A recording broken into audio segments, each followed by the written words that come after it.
جناب عبداللہ نظامانی کا سوال ہے، حضرت میں نے سنا ہے کہ شافی میں جب نماز شروع کی جاتی ہے اس وقت رفع یدین کر کے ہاتھ نیچے چھوڑ دے پھر باندھے، کیا یہ صحیح ہے؟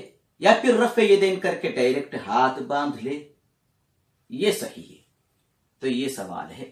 دیکھیے، رفع یدین کا یہ دونوں طریقہ، رفع یدین اس طرح کریں گے، اللہ اکبر، پھر مکمل چھوڑ دیں گے، پھر لے کے اسے سینے کے نیچے باندھ دیں گے۔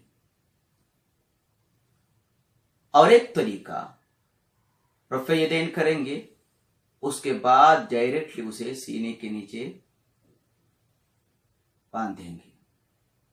یہ دونوں طریقہ درست ہے، لیکن ان دونوں میں افضل طریقہ اٹھانے کے بعد ڈائریکٹ اسے سینے کے نیچے باندھ لینا ہے۔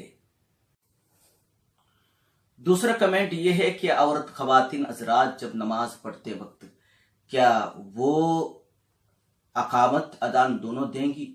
یہ تو سوال تھا۔ مرد حضرات اذان و اقامت دیں گی اور خواتین صرف اقامت دیں گے۔ جب بھی انہیں فرض نماز پڑھنی ہے تو صرف اقامت دیں گے، اذان خواتین کے لیے سنت نہیں ہے۔